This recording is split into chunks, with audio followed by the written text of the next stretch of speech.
At Thanksgiving, my Mills secretly DNA tested my kids, then called me trash at the table. The whole family laughed, saying my oldest looked too different.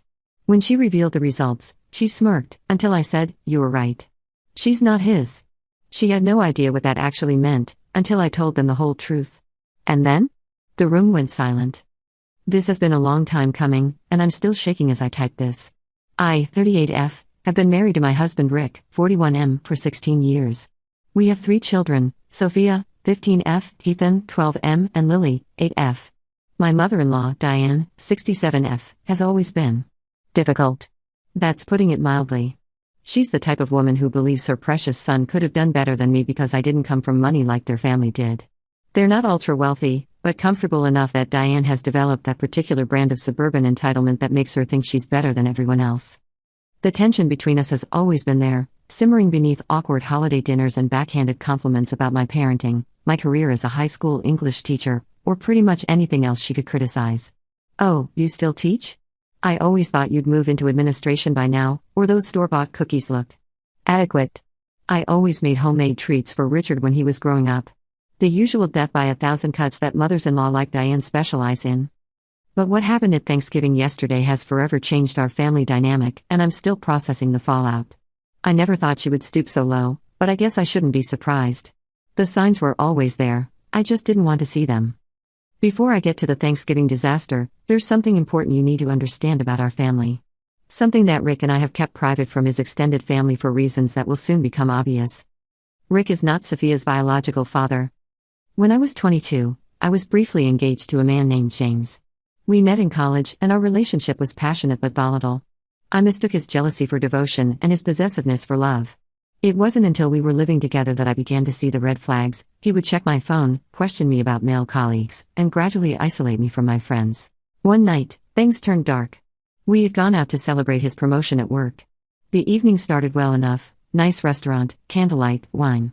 The waiter was friendly, just doing his job. But James kept watching every interaction with increasingly narrowed eyes. "You're enjoying his attention, aren't you?" he muttered as the waiter walked away after refilling my water glass. "What?" "No, he's just being polite," I said, confused by the sudden shift in mood. James was silent for the rest of dinner, a tense, coiled silence that made my stomach knot. I'd seen this building storm before, but it had never been this bad. On the drive home, he recounted every smile, every thank you, every moment my eyes had supposedly lingered too long on the waiter. By the time we pulled into our apartment complex, I was apologizing for things I hadn't done. When we got inside, the argument escalated. I tried to defuse the situation, saying I was tired and wanted to go to bed. That's when he grabbed my phone, demanding to see my messages, convinced I must be cheating. When I reached for my phone, he shoved me hard against the wall. "You're not going anywhere until we sort this out," he said, his voice frighteningly calm. What followed was the longest 30 minutes of my life. He became violent, and I ended up in the emergency room with a broken wrist, fractured ribs, and bruises that wouldn't fade for weeks. The attending nurse had seen enough domestic violence to recognize it immediately and gently suggested I speak with a social worker. With their help, I pressed charges, broke off the engagement, and got a restraining order. 3 weeks later, sitting alone in a new apartment in a different part of town, I stared at the 2 pink lines on the pregnancy test, and my world shifted again. I was pregnant with Sophia. I was terrified and alone.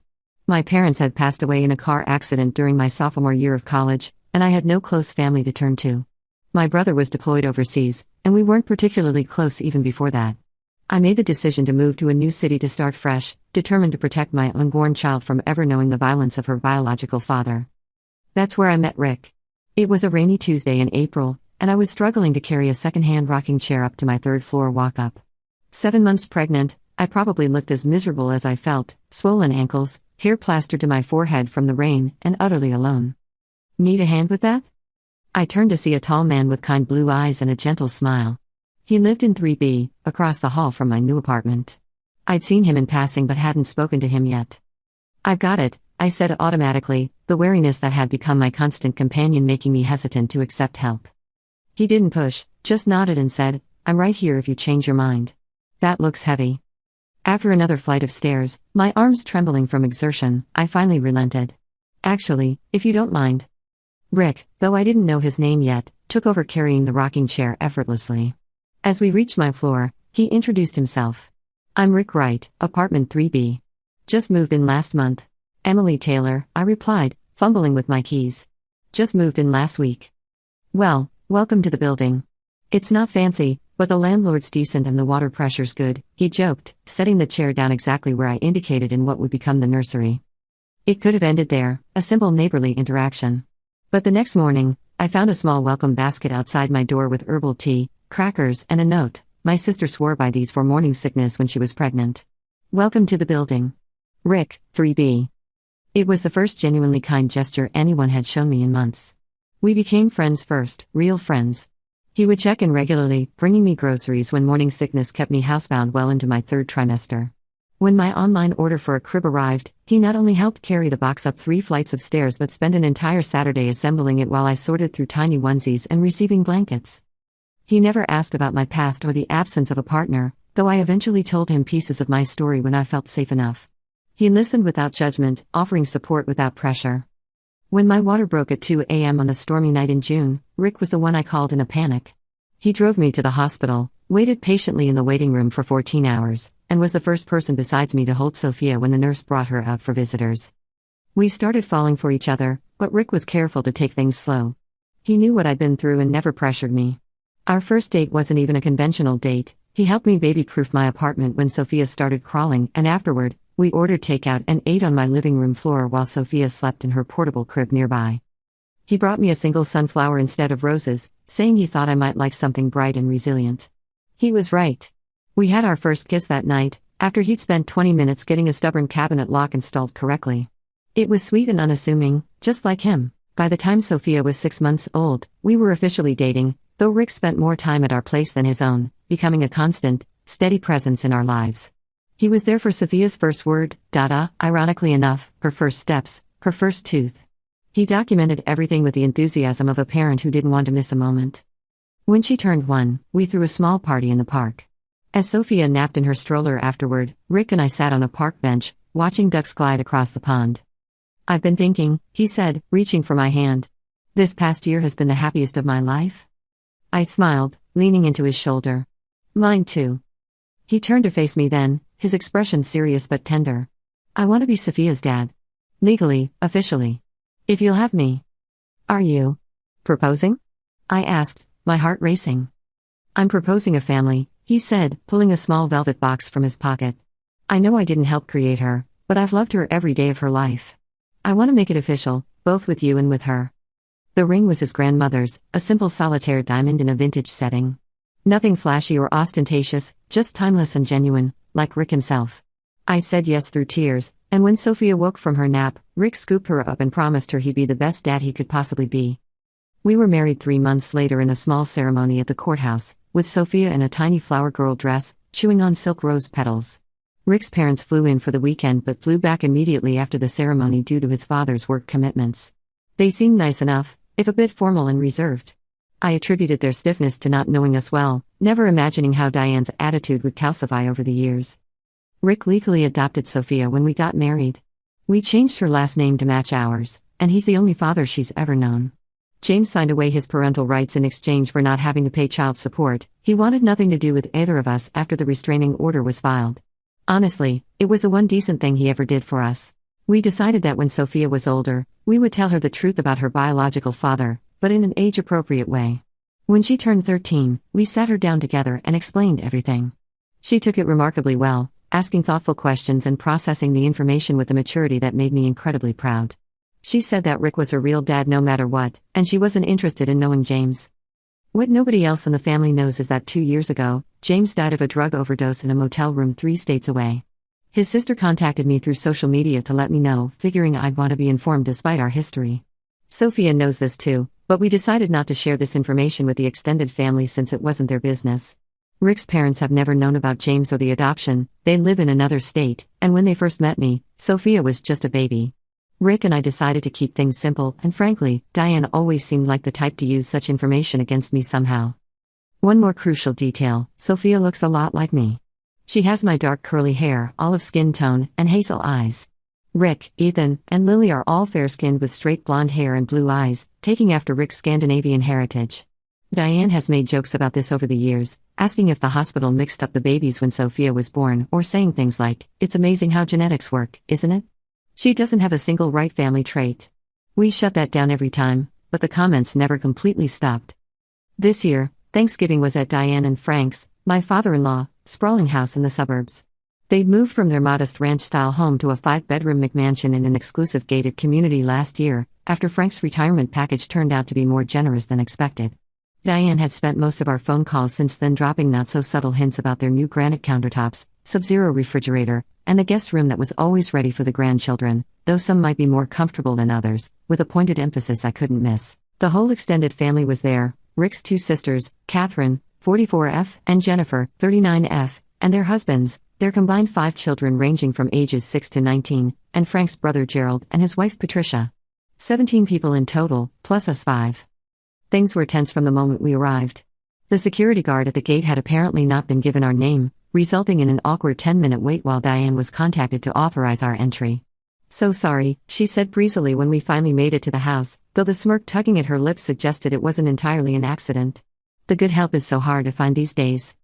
Once inside, Diane made a show of hugging Ethan and Lily tightly while giving Sophia a pat on the shoulder. She gushed over how tall Ethan was getting and how Lily looked just like her father, thank goodness, while barely acknowledging Sophia's new haircut or the honor roll certificate she'd brought to show her grandparents. I bit my tongue, as I always did. Rick squeezed my hand, his silent signal for "I see it too, but let's not make a scene." "Sophia, why don't you take your siblings to the game room downstairs?"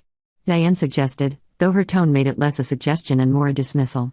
"The adults need to catch up." Sophia, ever perceptive, glanced at me questioningly. I nodded slightly, and she led the other kids away, her shoulders stiff with the awareness of being singled out yet again. "She's turning into quite the little mother hen," Diane remarked as soon as they were out of earshot. "I hope she doesn't get too attached to playing mommy. Boys don't like girls who are bossy, you know." "She's not bossy, she's responsible," Rick corrected firmly. "And she's on the honor roll again this semester. We're very proud of her." Was Diane's only response as she turned to Catherine to compliment her new highlights. The house was decorated impeccably, as always. Diane had hired a professional decorator this year, making sure to mention it several times during the pre-dinner small talk. "It's just so much easier to have someone with taste handle these things," she said, looking pointedly at the homemade centerpiece I'd brought as a hostess gift. I'd spent hours crafting it with the kids, using pine cones and autumn leaves we'd collected from our backyard. It was currently sitting on a side table in the hallway, not deemed worthy of the main dining table. Dinner started normally enough. The food was excellent, say what you will about Diane, but the woman can cook, and conversation flowed easily at first. The kids were at a separate table in the adjacent sunroom, while the adults occupied the formal dining room with its crystal chandelier and antique china that had been in the Wright family for generations, something Diane mentioned at least twice a year. About halfway through the meal, I noticed Diane kept glancing at me with this odd smirk, the kind that made my stomach clench. She was being overly polite, which always meant trouble. When she offered me the first slice of her special pumpkin pie, before serving Rick or Frank, which was unheard of, I knew something was off. Then she clinked her glass dramatically with her sterling silver knife. "I have something important to discuss," she announced, looking directly at me. The table went quiet. Even the kids in the other room seemed to sense the tension, their voices dropping to whispers. "I've been concerned for some time about something, and as the matriarch of this family, I believe it's my responsibility to protect our family legacy and ensure the Wright family bloodline remains untainted." My stomach dropped. Rick frowned, putting down his fork. "Mom, what are you talking about?" Diane reached into her cardigan pocket and pulled out several folded papers. "I had some tests done. For the children's sake, of course." "What tests?" Rick asked, his voice sharpening. "DNA tests," she said calmly, as if announcing she'd ordered dessert. I was concerned about certain inconsistencies in appearances. "I collected samples from all 3 of your children last month when they stayed overnight." The room went deadly silent. I felt the blood drain from my face. "You did what?" Rick stood up so quickly his chair toppled backward, the crash echoing through the dining room. "Sit down, Richard," Frank said firmly, using Rick's full name, always a bad sign. "Let your mother finish." Diane smoothed the papers on the table, her manicured nails tapping against the results. "The test confirmed what I've suspected for years." She turned to me, her eyes glittering with malice poorly disguised as concern. "Sophia is not Rick's biological child." All eyes turned to me. My hands were shaking so badly I had to put down my water glass before I spilled it. "How dare you?" I whispered, my voice barely audible. Then louder, "How dare you test our children without our consent?" Diane ignored me, addressing the table at large. I always knew there was something off about her. She doesn't look like a right. And now we know why. She looked around the table with a triumphant expression. She's been lying to us for 15 years. Passing off another man's child as a right. Rick's sister Catherine laughed nervously. I mean, we all kind of wondered.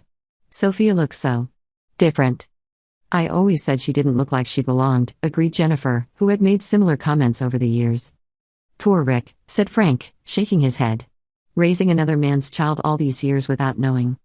I've known from day one, Rick said through gritted teeth. The table erupted in shocked gasps and overlapping voices. Patricia, always the gossip, leaned forward eagerly. You knew she wasn't yours? And you stayed? Of course she's mine, Rick snapped. I've raised her since she was born. Diane's face twisted with disgust as she looked at me. So you trapped my son with another man's child? You're nothing but trash.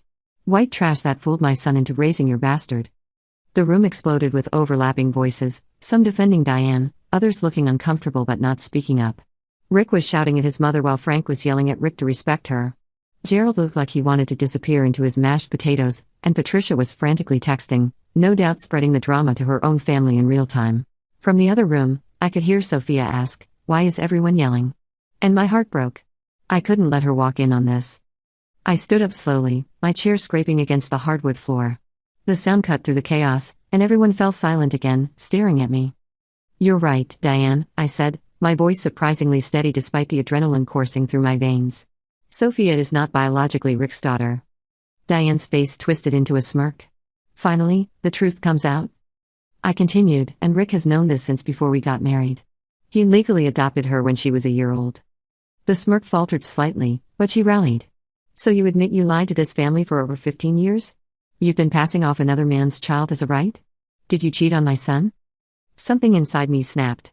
Years of enduring her subtle jabs, her preferential treatment of my other children, her constant undermining, it all came to a head. Sophia is a right. Rick is her father in every way that matters. And yes, we've known all along she has a different biological father. We were waiting until she was old enough to understand before telling her, which we did 2 years ago. I took a deep breath, then delivered the blow I'd been holding back. Since you're so interested in the truth, Diane, here it is. Sophia's biological father was an abusive man who put me in the hospital before Rick ever came into my life. I left him to protect my unborn child, and I pressed charges against him. Your son, your wonderful son that you think I'm not good enough for, he stepped up and became her father when her biological father couldn't be bothered. He chose to be her dad because that's what real men do. They don't need a DNA test to know what family means. The room was so quiet you could hear the children laughing in the next room, oblivious to the drama unfolding. And one more thing, I continued, my voice ice cold. Sophia's biological father died 2 years ago of a drug overdose in a motel room after years of addiction. So your little DNA revelation? It changes absolutely nothing about our family. It just shows what kind of person you really are, someone who would secretly collect DNA from children, violate their privacy, and then humiliate a 15-year-old girl at Thanksgiving dinner to score points in some twisted game no one else is playing. Diane's face had gone from triumphant to stunned. Her mouth opened and closed like a fish out of water. I was just trying to protect our family. No, Rick interrupted, coming to stand beside me. You were trying to hurt my wife and my daughter. There is no excuse for what you've done. But the family bloodline, she sputtered. Is none of your business, Rick finished firmly. Sophia is my daughter. Period. End of discussion. And if you ever try to suggest otherwise again, or make her feel like she doesn't belong in this family, that will be the last time you see any of us. He turned to me. Let's get the kids. We're leaving. As we gathered our coats and collected our confused children, Frank followed us to the foyer. You're overreacting. Diane was just concerned about the family. She had a right to know. Rick stared at his father, disbelief etched on his face. Dad, she collected our children's DNA without permission. Do you understand how violated we feel? How illegal that is? It wasn't illegal, Frank scoffed. They're her grandchildren. Actually, I said quietly, it is illegal in this state to DNA test minors without parental consent. But we're not going to press charges if she stays away from our family. Frank's face paled. He clearly hadn't considered this angle. You wouldn't. Try me, I said, meeting his gaze steadily. Diane crossed a line today that can't be uncrossed. As we were leaving, Sophia approached me, looking worried. Mom? Is everything okay? Why are we leaving early? I put my arm around her shoulders. Grandma Diane said some unkind things, sweetheart. We'll talk more at home. Diane appeared in the hallway then, her face streaked with tears, whether from genuine remorse or being exposed, I couldn't tell. "Sophia," she called. "I'm sorry if..." "No," Rick said firmly, positioning himself between his mother and our daughter. "You don't get to speak to her right now." We left, the sound of the door closing behind us with a finality that felt appropriate. On the drive home, Rick and I explained to the kids in age-appropriate terms what had happened. Sophia, mature beyond her years, took it surprisingly well. "So Grandma found out you're not my biological dad and freaked out?" she asked Rick. "She already knew I wasn't your biological father," Rick said, his knuckles white on the steering wheel. "She was just trying to hurt us by exposing it publicly." Sophia nodded thoughtfully. "Well, that's stupid. Everyone who matters already knows. And you're my real dad anyway." Rick's eyes met mine in the rearview mirror, filled with tears. I reached over and squeezed his arm. "But why does Grandma hate Mom so much?" Ethan asked, always perceptive. Rick sighed. "She doesn't hate Mom. She has certain ideas about family that are outdated. And she has trouble accepting that people might have different values than she does." "She's mean," Lily declared with the straightforward honesty of an 8-year-old. "She always gives Sophia the smallest piece of cake." I couldn't help but laugh at that, tension finally breaking.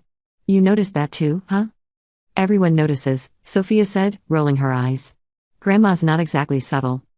The conversation shifted then, with Ethan asking if this meant we could have ice cream for dinner instead of leftover turkey. The answer was yes, and Lily wondering if we could start decorating for Christmas early this year to cheer ourselves up, also yes.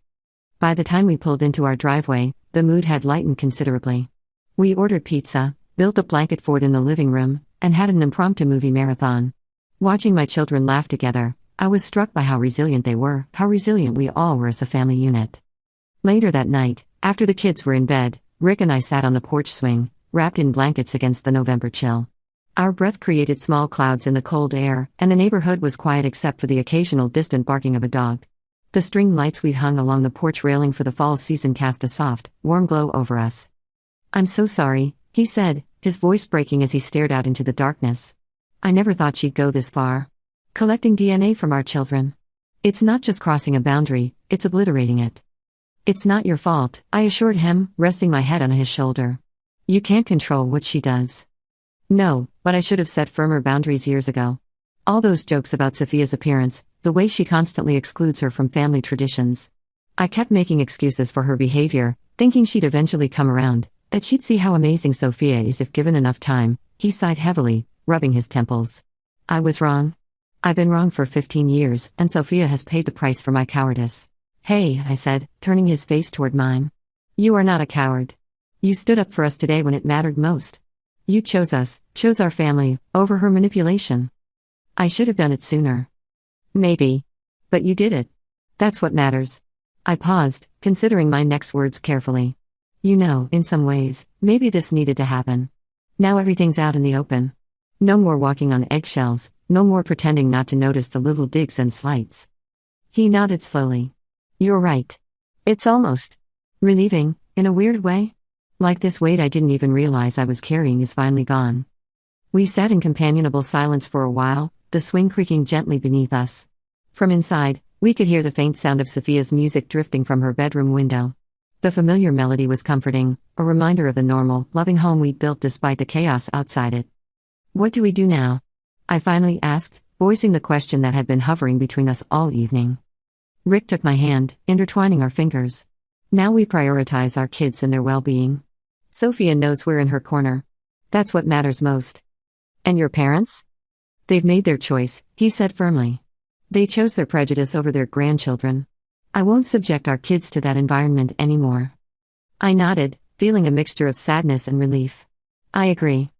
I've been thinking," Rick continued, his voice thoughtful. "Maybe we should take that trip to the mountains for Christmas, like we've been talking about for years. Rent a cabin, build snowmen, drink hot chocolate by the fire. Start some new traditions that are just ours." "I'd love that," I said, smiling at the thought. "The kids would too." Then it's settled. Right Family Christmas 2.0, featuring all the rights, because family is who we choose, not who shares our DNA. I leaned up and kissed him softly. "I choose you. Every day. And I choose you," he whispered back. "And our 3 perfect children." We stayed on the porch swing until the night air grew too cold, talking through logistics for the coming weeks and months, How to handle future family events, what to tell the extended family, how to support Sophia through this new challenge. It was a difficult conversation, but one filled with love and resolve. By the time we went inside, we had a plan, united as we'd always been. Since yesterday, Rick's sisters have both called to apologize for not standing up to their mother. The conversations were tearful and raw. Catherine called first, her voice strained as she admitted she's been afraid of Diane her whole life. And Jennifer confessed she's been in therapy for years to deal with her mother's controlling behavior. Both asked if we could meet up separately from their parents, saying they wanted to maintain relationships with their nieces and nephew. We're considering it. Frank sent a text saying we were welcome for Christmas dinner once everyone calms down, to which Rick responded with a simple no. Diane has called 17 times. We haven't answered. This morning, we received an email from her with a subject line "I was only trying to protect the family." Rick deleted it without reading it. Then he blocked her number on all our phones, including the kids. We're spending the rest of the weekend as a family, our real family, watching movies, eating leftover pizza, and playing board games. Sophia asked if she could invite her best friend over, and we said yes. Life goes on. I don't know what the future holds for our relationship with Rick's parents. Part of me thinks this was a final straw after years of microaggressions and boundary violations. Another part of me recognizes they're still the kids' grandparents, and completely cutting them off might not be the right answer long term. But for now, distance seems necessary for our family's healing. What I do know is this: family isn't defined by DNA. It's defined by love, respect, and showing up for each other. Rick showed up for Sophia and me 16 years ago, and he's been showing up every day since. And that, not some family bloodline, is what truly matters. Wow, I didn't expect this post to blow up like it did. Thank you all for your supportive comments and for the awards. Gold? Platinum? Seriously? I've been reading them to Rick, and they've helped him feel validated in standing up to his family, something he's struggled with his entire life. To answer some common questions, yes, we're considering legal action regarding the DNA testing. We have a consultation with a lawyer next week. While we probably won't pursue criminal charges, we want to know our options. Several of you mentioned restraining orders, which we're definitely considering given Diane's history of boundary violations. No, we don't plan on attending Christmas at Frank and Diane's. We've decided to start our own traditions this year. We're thinking of renting a cabin in the mountains and inviting Rick's sisters and their families, but only if they understand and respect our boundaries regarding Frank and Diane. Several of you asked about Sophia and how she's coping. She's actually handling it remarkably well.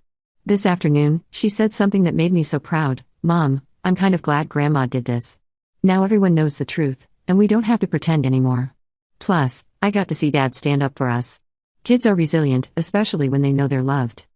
For those suggesting family therapy, we're already looking into it. Not to reconcile with Diane, but to help our kids process everything. A few sessions might also help Rick work through some of the guilt he's feeling about cutting ties with his parents, even though he knows it's the right decision for our family. And finally, to the person who asked if Rick has real children besides Sophia, all 3 of our children are real. Family is more than biology. I thought that was the entire point of my post. I also want to address something a few commenters brought up: whether Rick's sisters deserve a second chance. I'm torn on this. On one hand, they've been complicit in Diane's behavior for years. On the other hand, they've both reached out to apologize and seem genuinely remorseful. Catherine sent Sophia a beautiful text message today telling her how proud she is to be her aunt and how much she loves her. Jennifer has invited Sophia to stay with her for a weekend in the city next month to attend a Broadway show, something they've been planning for months.